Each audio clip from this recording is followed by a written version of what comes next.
The wind bites hardest when you've got nothing left to hold on to. That's where we begin, out on the edge of winter, in a storm so bitter it feels like the earth itself is closing its fist. Somewhere in that white silence, a woman stumbles. Her name is Tala. She's barefoot, hungry, and carrying more loss than any one person should. You can almost hear the crunch of snow under her steps, see the way her breath turns to frost in the air, and feel that weight of wondering if this step or the next might be her last. This isn't the story of someone who had plenty and lost a little. No, Tala had already been stripped of nearly everything, cast out by her own people because her womb hadn't given them children. She carried that judgment like a scar across her heart. To them, she was no longer useful, no longer worthy. In that time, in that world, a woman's value was too often measured by what she could bear. And when Tala couldn't, she became a shadow, sent away to disappear into the snow. Think about that for a moment, being told not just that you failed, but that you weren't needed anymore, that your place at the fire was gone, your voice silenced, your worth measured and found empty. It's the kind of exile that cuts deeper than any winter wind. And yet here she is, walking anyway, refusing to lay down and die, though every bone in her body tells her to give in. When I picture her out there, I don't just see an abandoned woman. I see a kind of stubborn spirit that weaves through the roots of this land, the grit of someone who has nothing left but still keeps moving forward. And that's where this story takes root. Not in triumph, not in riches, not in some easy road, but in the snow with bare feet and an empty stomach, clinging to nothing but the thread of survival. And isn't that familiar in some way? We may not all walk barefoot through storms, but we know what it feels like to be cut loose, to be told we're not enough, to wonder if there's a place left for us in this world. Tala's story might be set in the old frontier, but her ache, that's something timeless. Now, let me bring you closer. Picture the storm easing for a moment, just enough to reveal a line of dark trees in the distance. Beyond them, a faint trail of smoke winding up into the gray sky. Tala doesn't know it yet, but that smoke is going to change everything. It belongs to a man named John Merritt, a man as exiled in his own way as she is. But we'll get to him later. For now, the important thing is this. Tala isn't walking toward death anymore. She's walking toward a door she doesn't yet know exists. Here's the truth about beginnings. They don't always look like beginnings. Sometimes they look like endings, like the last step before collapse. That's what this moment is for Tala. Her tribe has turned their back, her body is failing, and the storm is unrelenting. But in that surrender, in that place of nothing, she's unknowingly moving towards something new. And that's worth holding on to, isn't it?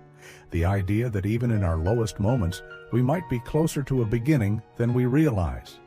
It's not neat, it's not pretty, but it's real. So this is where we start, with a woman whose worth was dismissed, whose feet were raw from snow, whose stomach gnawed from hunger. Cast out, but not done. Not yet. Because what happens next isn't just about survival. It's about what grows when two broken lives cross paths. It's about the strange way trust can take root in silence, and it's about how sometimes the family you're meant to have is found in the most unlikely places. That's what I want you to carry as we step into this story together. Not pity for Tala, but recognition. Because her journey isn't just hers, it's the echo of anyone who's ever been told they're not enough, and the proof that those voices can be wrong. Now, before we move on, let me say this. If this story already has you leaning closer, if you feel that spark of connection to Tala's struggle, I'd love for you to stay with us. Hit that like button, leave a comment down below. Tell me what this opening stirs in you. Maybe you've faced rejection. Maybe you've known what it is to keep walking when the world wanted you to quit. And don't forget to follow the channel so you won't miss where this journey goes. Because trust me, what begins in the snow, half frozen and hopeless, is about to warm into something unexpected. Something that shows us how fragile survival can become the soil where love and dignity grow again. That's the truth of Tala's story, and that's where we begin. Bare feet, bitter wind, and the faintest trace of smoke on the horizon. The storm may have cast her out, but it doesn't get the final word, and neither do those who told her she was nothing. That's the beginning. That's the ember. And from here, we'll watch it catch fire. Snow falls heavy in the high country, the kind of snow that erases trails, swallows sound, and makes the world feel endless and empty. Out in that cold, a woman walks barefoot. Tala. She has no blanket, no horse, no fire. Just torn skin, cracked lips, and a body that refuses to give up. The tribe she called family has turned her away, calling her barren, unworthy. In their eyes, she had no place because she could not bring new life into the world. And so, they cast her out into the storm, knowing full well it was a death sentence. But here's the truth about people pushed to the edge. Sometimes they find a way to keep going long after anyone thinks they can. Tala stumbles through drifts waist-deep, wind clawing at her hair, every step a gamble against the dark. She has nothing left to bargain with, no pride, no belonging, only the will to see another dawn. That will become her lifeline. And in the middle of that brutal winter night, it carries her to a door she never expected. John Merritt's door. Now, John's no stranger to storms of his own. Once a soldier hardened by war and loss, he came back from battle carrying scars the eye can't see. Silence became his companion, solitude his shield. Folks in town say he's bitter, broken, best left alone. But that night, when the wind howls and frost bites through the cracks in his cabin walls, he hears something faint outside, a sound that doesn't belong to the storm, a stumble, maybe, a body dropping into the snow. And here's where everything turns, because John doesn't ignore it. He doesn't let the night claim her. He opens his door, and what he finds isn't just a half-dead woman on his porch. It's a choice staring him in the face. A choice to remain the man who shuts the world out, or to let in someone who might break the silence he's been living in for far too long. Tala collapses inside, her skin raw from the cold, her breath rattling. John doesn't ask her who she is or why she's here. He just moves with the kind of rough tenderness of a man who knows survival when he sees it. He lays her by the fire, wraps her in a blanket, sets broth to warm. No words, no questions. Just heat, food, and shelter. The three things keeping her tethered to this world. And while that might sound simple, out here it's everything. Because in the West, kindness isn't free. A stranger on your land can mean trouble. An Apache woman in a white man's cabin could mean worse. John knows this. But he doesn't turn her back into the snow. And Tala, half-conscious, still fighting her own shame, realizes something she hasn't felt in weeks. She isn't invisible. It's a fragile moment, like the hush right after the storm breaks. Two people scarred in different ways, bound not by words, but by presence. John tending the fire, Tala's breath slowly evening out, the cabin walls holding back the cold.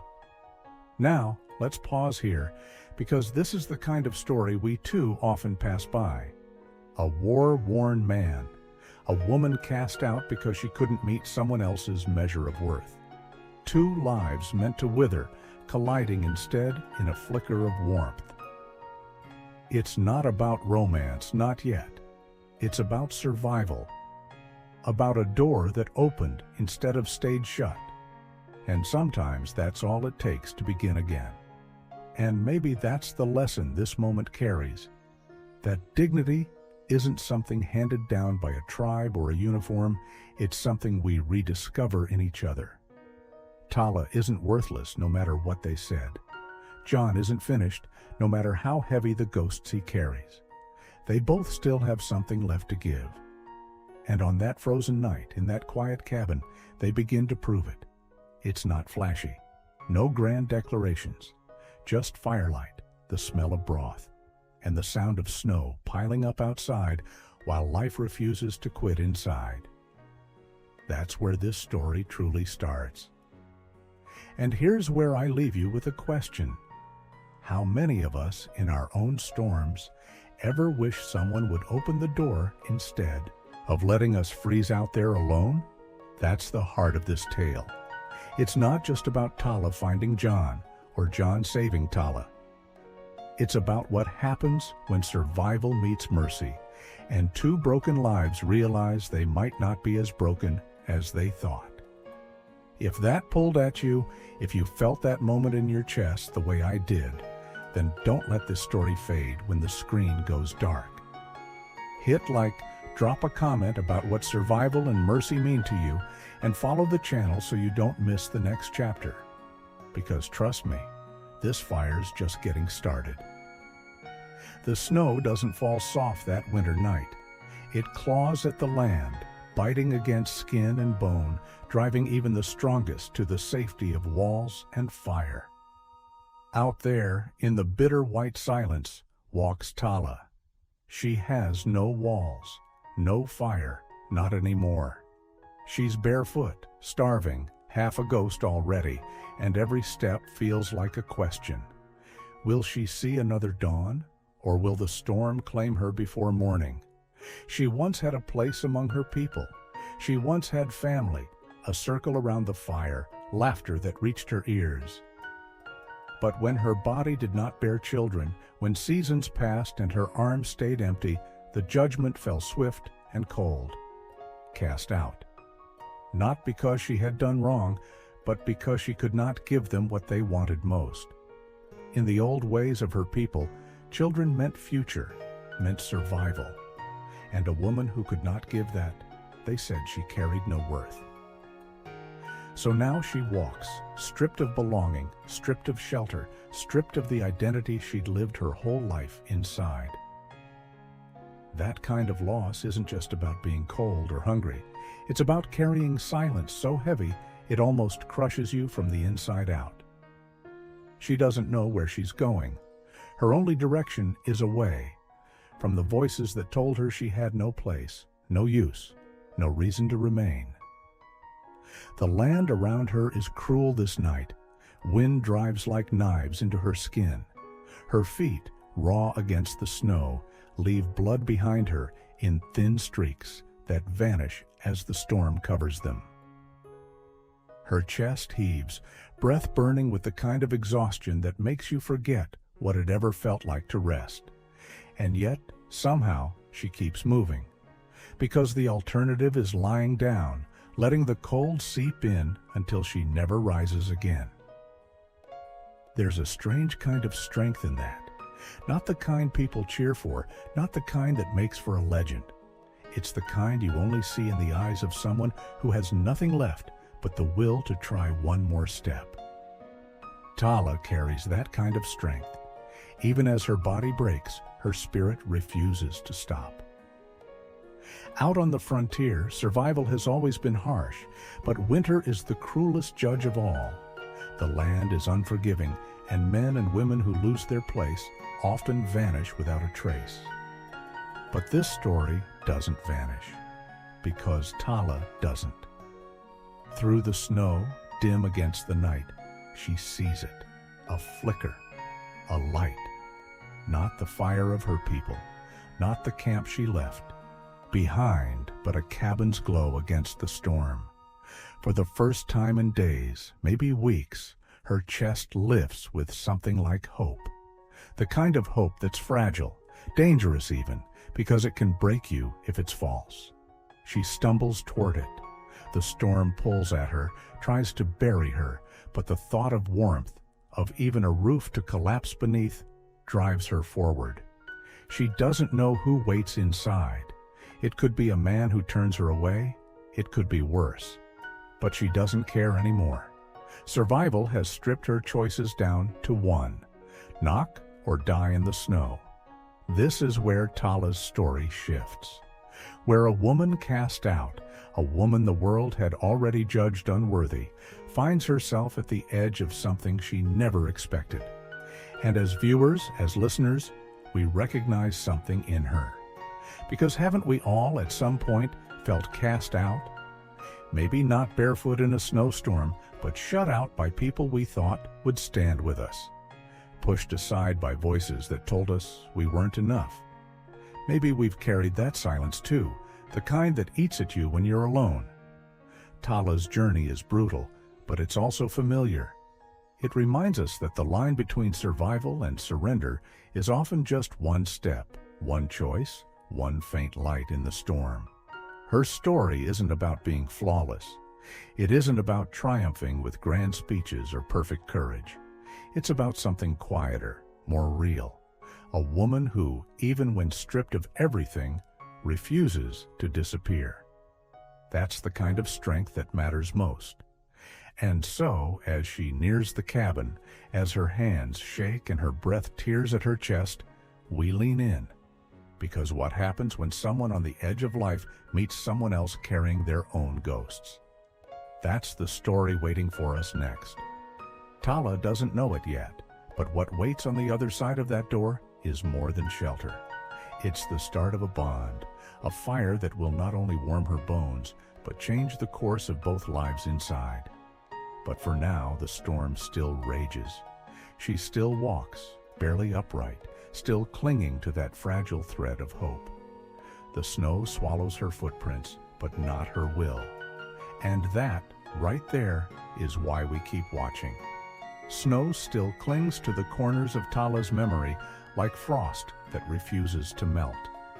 Even now, sitting by the fire in John Merritt's cabin, the crackle of wood sometimes pulls her back to another kind of sound, the harsh voices of her tribe, the weight of words that cast her out, and the silence that followed when no one stepped forward to stop it.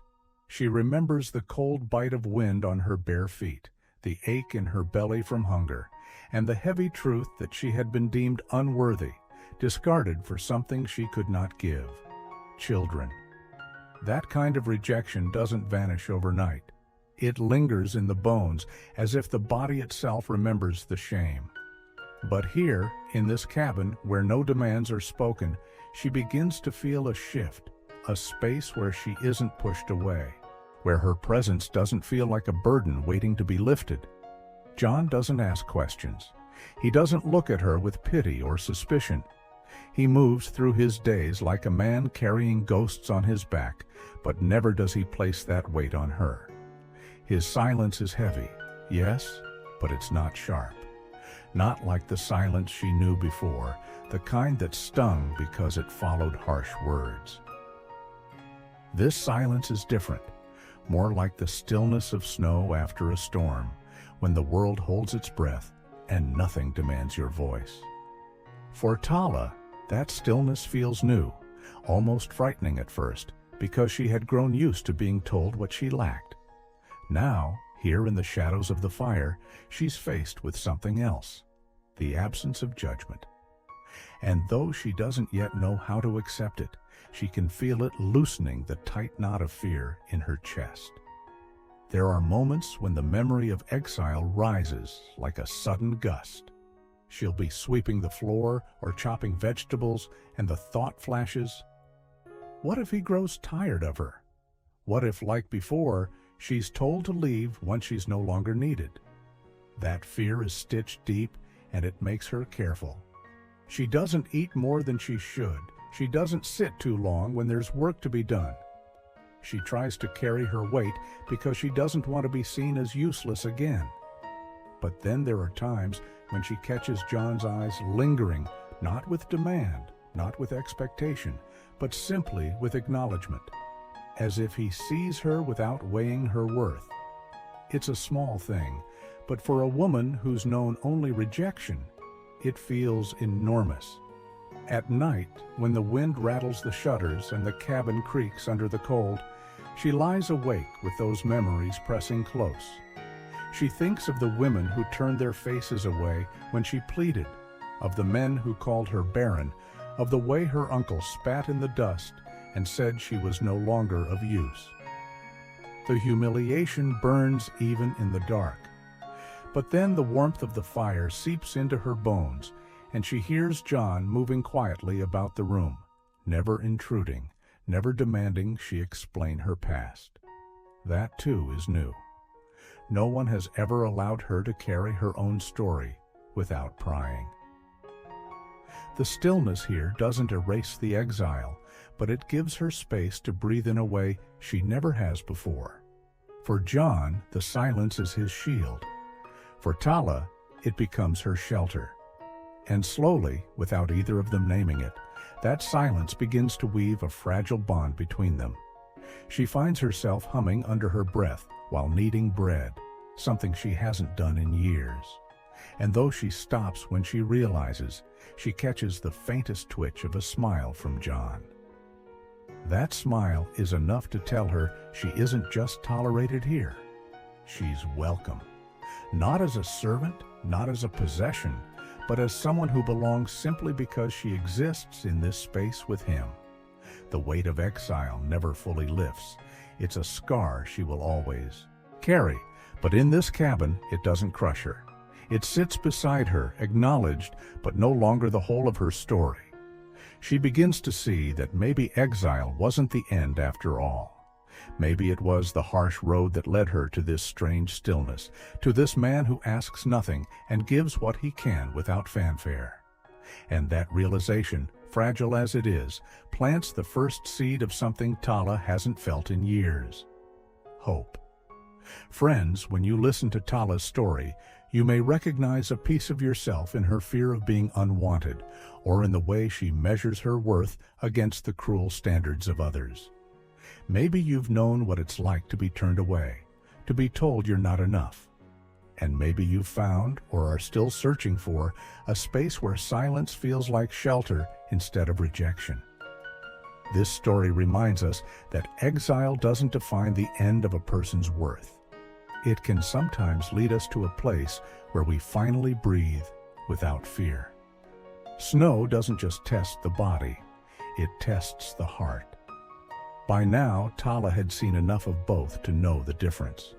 She'd been living in John Merritt's cabin for days that blurred into nights, and nights that bled back into days without the comfort of much conversation. But what began as silence born of wariness was starting to shift into something else, something that carried the faint edges of trust.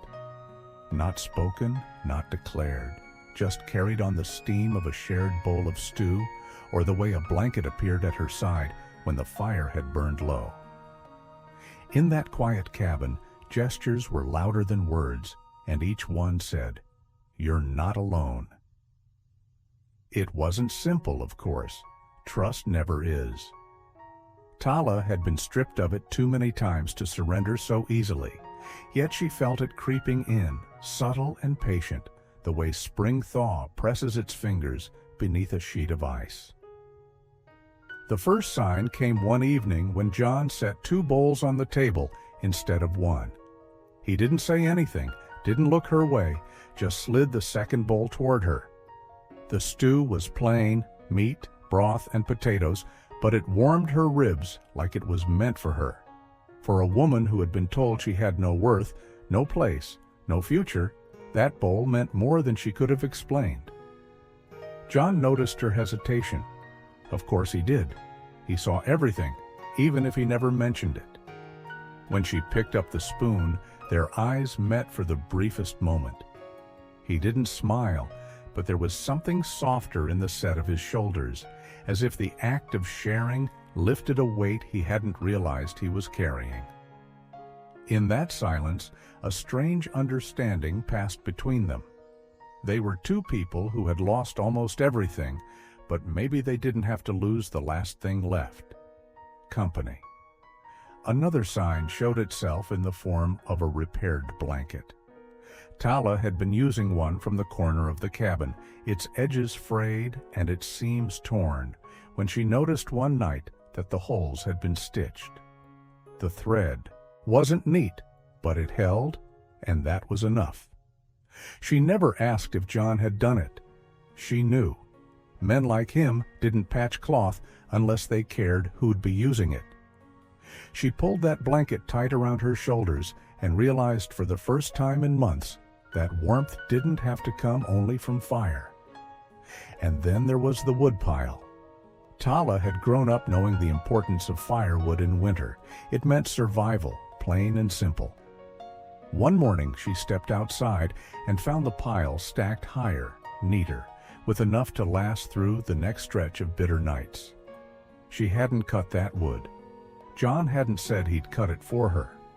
But the message was clear as daylight. He wanted her safe, wanted her warm. He wouldn't say those words out loud, but his acts had spoken them for him. Little by little, Tala began to see John not as the threat her fear warned her about, but as a man who knew the same kind of loneliness she carried. He didn't press her with questions, didn't demand answers she wasn't ready to give. Instead, he gave her the rarest gift of all, space. And in that space, trust began to grow, tender as the first green shoots under melting snow. It wasn't trust built on promises or vows. It was trust built on simple human acts, passing food across a table, mending cloth, stacking wood. It was trust that said, without words, "I see you. I know what it means to be alone. I won't push you, and I won't leave you cold." And so, day after day, in the hush of that cabin tucked against the storm, two lives slowly leaned toward each other. Not because they had to, not because they spoke of it, but because sometimes survival isn't about standing alone. Sometimes it's about recognizing that another person's silence sounds a lot like your own. That's where their story begins to shift, from strangers bound by necessity to something else, something steadier. And it's in those small, unnoticed moments that trust takes root, even when you don't realize it's happening. The snow had settled heavy that winter, a quiet weight across the land, but word had a way of slipping through frozen trees like smoke through cracks. Whispers carried from one porch to another, from tavern benches to fence posts, until they reached the ears of men who always seemed to be looking for a reason to scowl. An Apache woman, they said, out there in the woods, holed up in John Merritt's cabin. Folks didn't speak it kindly. Some shook their heads as if it were pity. Others spat as if it were offense. Whatever it was, the talk traveled, and with talk came trouble. John knew the sound of trouble long before it showed its face. A horse that lingered too long outside the tree line, a rider who slowed near the cabin without a reason. He'd lived enough years to sense when the world had turned its gaze toward him. But now, it wasn't just him it threatened, it was Tala, too. She hadn't asked to be here. She hadn't invited this scrutiny. But the moment she stepped across his threshold, she became part of the story the world wanted to tell about him. And in a place where prejudice ran deeper than reason, that story rarely ended in peace. Tala felt it too. She didn't need words to catch the way John's shoulders tightened when hoofbeats echoed too close, or the way he lingered a moment longer at the door before coming inside. She noticed the stack of firewood outside, growing higher than it used to, the rifle cleaned more often than the weather required. She knew what it meant. People were circling, testing the edges, waiting to see if this strange pairing would bend or break. And yet, inside that cabin, life carried on in quiet rhythm. She mended what she could. He chopped what needed chopping. When wind howled against the walls, they listened together. When stew bubbled over the fire, they shared it in silence. Outwardly, nothing had changed. But under the surface, something was shifting. Because each glance over the shoulder, each pause before the door opened, reminded them that they weren't alone in this anymore. Whatever storm brewed outside, they would have to weather it together. That didn't mean trust came easy. John wasn't a man given to speaking his fears, and Tala wasn't a woman used to being defended. Her life until now had taught her that when whispers began, they grew into something harsher, and she would be the one left outside, cold and unwanted. But here, strange as it was, John didn't send her away. When riders passed near and suspicion thickened in the air, he didn't push her to the edge of his world. Instead, he stood closer, not with words, but with presence. It wasn't love yet, not the kind the stories like to dress in ribbon and light. It was something simpler, rougher. Two people marked by loss, discovering that even in a world sharpened by prejudice, there could be a bond carved out of stillness and choice. And here's the hard truth. Life on the frontier didn't leave much room for softness. Every outsider was measured, every difference weighed. For Tala, her very existence in that cabin was a defiance to the order men thought they had a right to enforce. For John, it was a test of how far he was willing to stand against the current of his neighbors. That kind of choice isn't easy. It means staring down old ghosts and new threats alike. It means accepting that peace might come at a price. But isn't that what makes their story resonate even now? Two strangers, different in blood, language, history, drawn together by necessity, holding on to the fragile thread of humanity while the world muttered at the edges. Maybe it wasn't about proving anything to the men who rode past or to the townsfolk who whispered. Maybe it was about proving something to themselves, that trust could exist where there had once been only silence. The riders would come again, the neighbors would talk louder. But for tonight, John and Tala sat, beneath the weight of the storm, knowing that whatever shadows gathered outside, they had already chosen not to abandon one another. And sometimes that choice alone is what keeps the cold at bay. And maybe that's the lesson tucked between the firelight and the silence. That in a world quick to divide, it's often the quiet, stubborn act of standing together that speaks the loudest. If this part of Tala and John's story stirred something in you, don't just carry it quietly. Tap that like button, leave a comment below. I'd love to hear what this chapter makes you think about trust, prejudice, and standing your ground. And make sure to follow the channel, because there's more to come, and you won't want to miss how this story unfolds. Because at the end of the day, this isn't just a tale about the Wild West. It's about us, about the courage it takes to face the shadows outside while protecting the fragile light inside. And sometimes that's enough to change everything. The wind in the canyon shifts that winter afternoon, and so does everything inside John Merritt's weathered cabin. What began as sheltering a stranger has already grown into something more, though neither he nor Tala has spoken it out loud.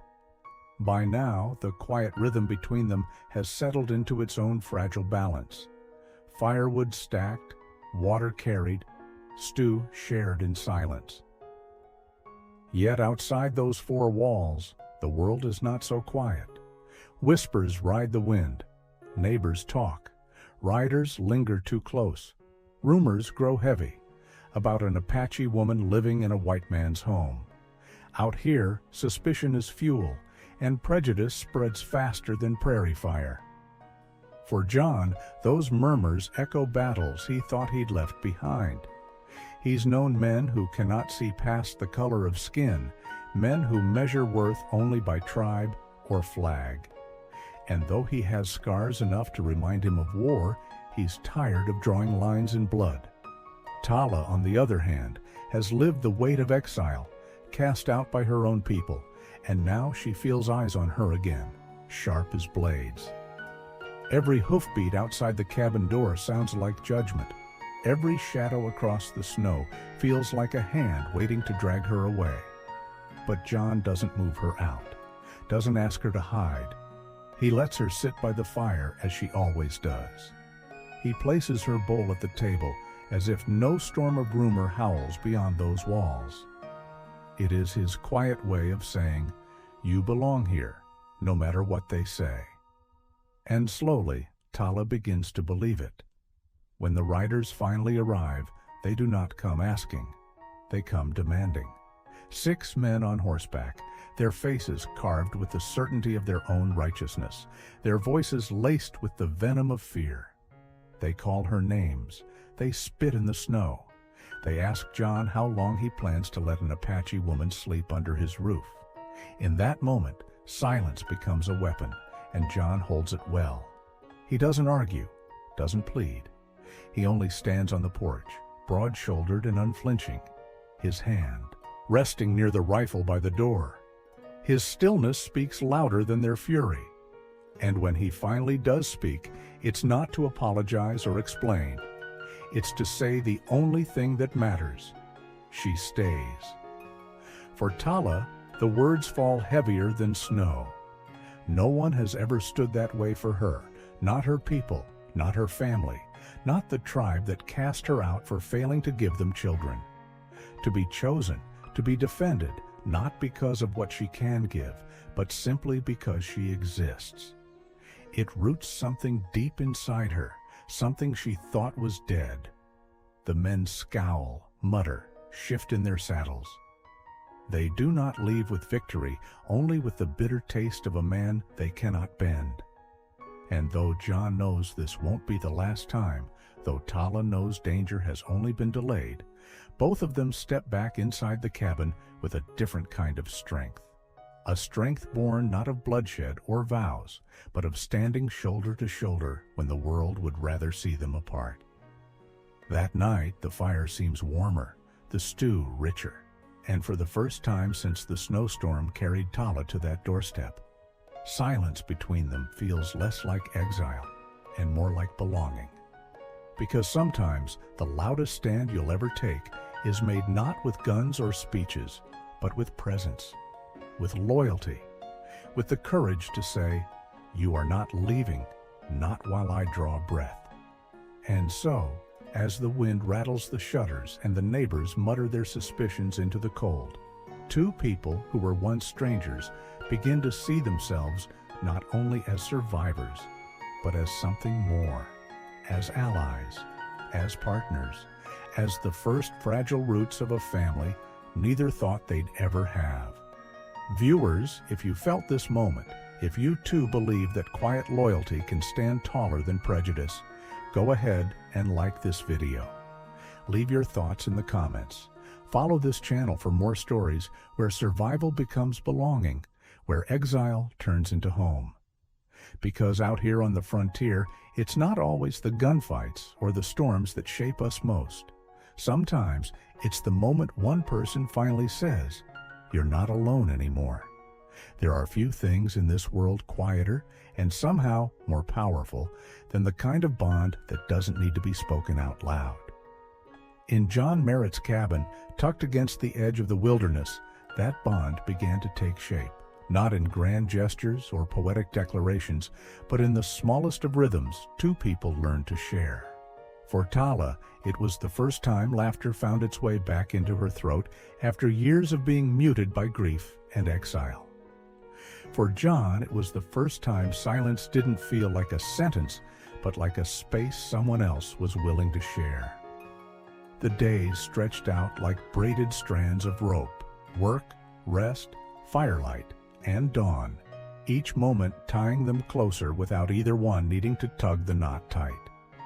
Tala, once frail and worn, began to lean into chores again. She stacked wood beside him, her hands blistered, but steady. She carried water from the creek, humming softly under her breath, a sound John hadn't heard in years, not since the laughter of his wife, long buried in the ground. And though Tala's voice was quiet, the music of her presence filled the hollow places inside him that silence had carved too deep. John didn't speak much. He never had. But his silence softened. It wasn't the silence of a man walling himself off anymore. It was the silence of a man who finally had someone to share it with. He found himself setting an extra log on the fire when he saw her shoulders shiver, or sharpening the blade of her knife so she'd have an easier time with her work. He didn't call it care, didn't give it a name at all, but the truth was clear in the way his eyes lingered to be sure she was steady on the path, or how he slowed his stride when he knew she was tiring. In the quiet, Tala began to laugh again. It was a small sound at first, almost startled out of her by some accident, the way John's old hound barked at its own shadow, or the way a chicken strutted bold across the yard only to trip in the dirt. But once she let herself laugh, once she gave herself permission to let that sound breathe, she couldn't stop. And every time she did, John felt the corners of his mouth twitch, like a man remembering he had lips meant for smiling. The cabin, which had once been a refuge of sorrow for John, began to feel like a home again. There was stew on the stove, the smell of herbs Tala had gathered, the sound of her mending clothes by lamplight. There were 2 pairs of boots by the door now, 2 hands tending the same fire. It was a home not because of its 4 walls, but because of the choice they both made, day after day, to remain inside it together. Neighbors might have called it scandal, the world outside might have whispered trouble into the wind, but in that small circle of space, none of it mattered. The snow fell, the fire burned, and 2 people scarred by loss and rejection began to carve out something new. They didn't call it love, not yet, but there was no denying the way it lived in every gesture, every shared silence, every moment one hand reached just far enough for the other to find it. And so the bond was forged, not with vows, not with ceremony, but with a presence steady as the seasons themselves. A woman once cast aside found her laughter again, and a man once buried in silence found his voice in the sound of it. Together, they built a life out of nothing more than the courage to stay. Spring didn't arrive all at once in the high country. It crept in slow, like a secret whispered through thawing ground and bare branches. John Merritt felt it before he saw it, in the air that carried less bite, in the way the snow softened around the cabin steps, and in the quiet shift of Tala's body as she moved about their days. She carried herself different now, a softness mixed with strength, a secret folded close to her chest, like something too sacred for words. John, a man who had lost more than he ever thought he could survive, noticed every flicker of change. At first he told himself it was the season, the way sunlight fell longer across her cheek, the way laughter lingered on her lips. But when her hands lingered on her belly, when her breath caught and her eyes carried both wonder and fear, John knew the truth. Life had come where neither of them thought it could take root again. For Tala, it was more than a miracle. It was redemption. Cast out for being barren, marked as less than whole, she now carried proof that her worth had never been lost, never measured by others' cruel judgments. She felt the stirring inside her like a promise, a quiet voice reminding her that even after years of exile and grief, her body still held the power to create, to nurture, to bring forth life. Sometimes she would wake in the night, hand pressed against her stomach, whispering words only the unborn could hear. Soft prayers in her own tongue, carried up like smoke from an ember still alive. And John, who had spent so long sleeping beside silence, found himself listening, his chest aching with something he hadn't felt in years. Hope mixed with fear so strong, it shook him to his bones. He remembered the graves he'd dug, the names carved in wood that the rain had since washed away. He remembered a house once filled with laughter and how fast it had emptied into nothing but echoes. Loss had taught him not to believe in promises, not to lean too heavy on what the future might hold. And yet, here it was again. fragile as a bird's wing, stubborn as spring pushing through frost. He didn't know how to hold it, didn't know if he was strong enough to open his heart to it. But when he looked at Tala, when he saw the quiet fire in her eyes, he knew he couldn't turn away. "John," she said one morning, her voice softer than the wind outside. "You're afraid?" He didn't deny it. He only nodded, his jaw tight, because words weren't easy for him, not about this. "So am I," she whispered, sliding her hand into his. "But I think that's how we know it matters." Her words settled into him like seed into soil, and for the first time he let himself imagine it. The small cry of a newborn filling their cabin, a hand no bigger than his thumb curling against his palm, a future not built on loss, but on new beginnings. He felt the fear rise up, yes, but alongside it came a strange steadiness, a strength he thought he'd buried with the past. If this was to be their gift, he would meet it not with dread, but with courage. The land itself seemed to join in their quiet anticipation.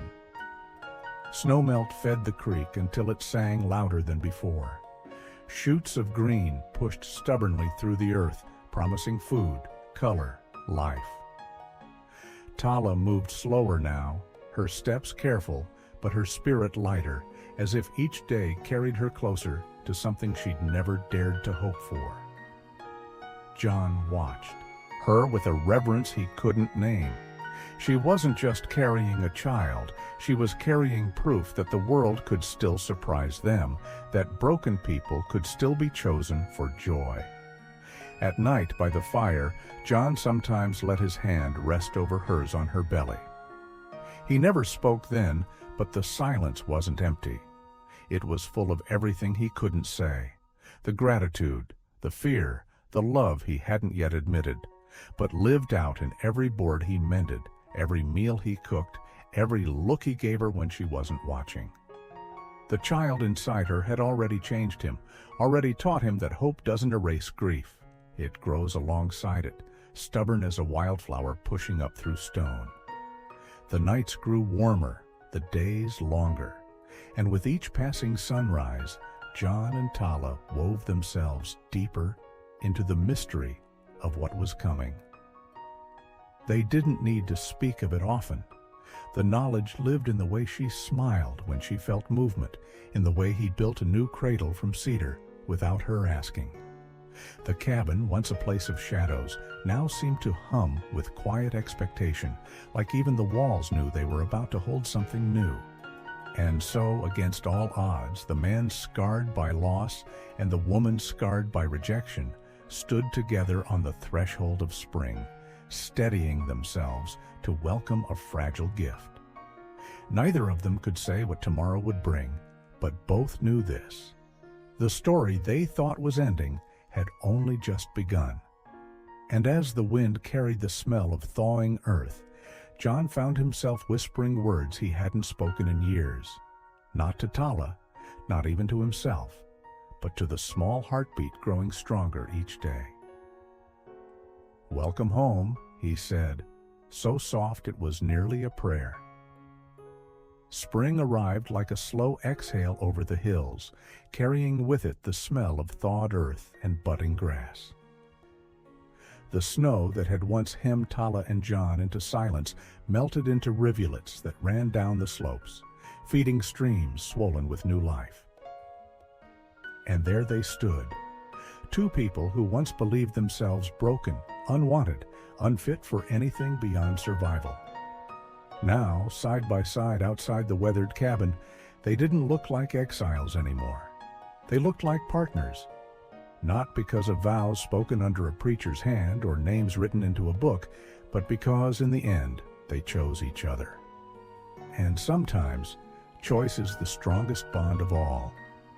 John leaned against the porch rail, arms folded, his face softened by the evening light. For years he had lived with silence pressing down on him like a weight too heavy to shake. But that silence had shifted. It was no longer emptiness. It was space. Space where laughter could rise, where trust could breathe, where hope could grow again.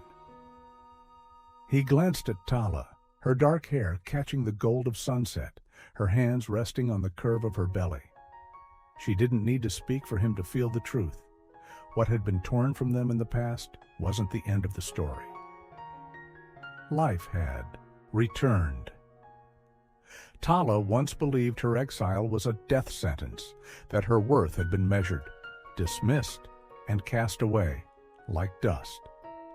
But in the stillness of this cabin, in the steady rhythm of labor shared and bread broken, she had discovered something different. She wasn't unwanted. She wasn't ruined. She was needed. She was chosen. The man beside her, scarred by his own losses, had not asked her to be anything but present. And for the first time, presence was enough. The neighbors who had once whispered in suspicion would still whisper, perhaps forever. People rarely let go of their prejudices easily. But Tala and John had already faced them, already stood their ground. They had nothing to prove to anyone but themselves. And as the breeze carried the faint scent of wildflowers through the clearing, it was clear that survival had turned into something else.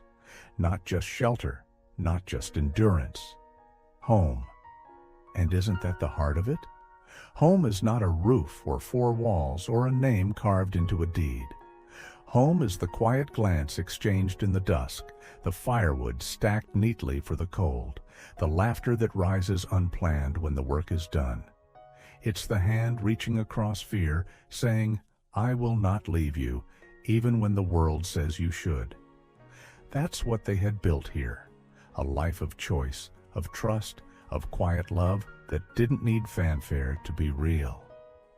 John's hand brushed Tala's, calloused fingers meeting her steady palm. "We'll need to mend the fence by the west ridge," he said softly, practical as ever. Tala smiled, a slow, knowing smile. "Then we'll mend it," she answered. And in that simple exchange lived everything. The past they had endured, the present they had claimed, and the future they were shaping with each step forward. This isn't a story tied neatly with ribbons. There will be storms again. There will be nights when fear rises, when memories threaten to take back what healing has given. There will be neighbors who never change their minds, shadows that linger on the horizon. But in the face of all that, Tala and John have found something stronger than fear. Belonging. Not given, not traded, not begged for, chosen. And maybe that's the lesson here, the one worth carrying with us. We are not just what the world calls us, not only the names or judgments laid at our feet. We are what we choose to build together, what we decide to hold on to when everything else falls apart. A repaired blanket, a bowl of stew, firewood stacked in the snow, or the hand of someone who refuses to let you walk alone. So when spring stretched itself wide over the land, Tala and John stood outside that cabin, not as two strangers patched together by chance, but as partners bound by trust. And maybe love doesn't always shout. Sometimes it hums low, steady as the wind through the trees, steady as the river carrying winter's ice into summer's promise.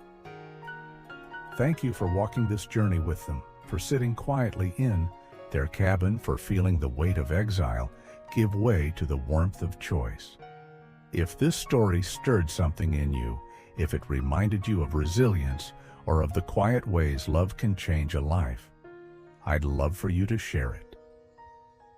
Go ahead and leave a comment with your thoughts. Tell me if you've ever felt the power of simply being chosen. And don't forget to like the video if this story spoke to you, and follow the channel so you can walk with me through the next tale waiting to be told. Because stories like these, stories of broken pasts reshaped into homes of choice, aren't just about the Wild West. They're about us, about what we all carry, about what we all long for. A place to stand, a hand to hold, a life built not by demand, but by love freely given. And maybe, just maybe, That's the truest home of all.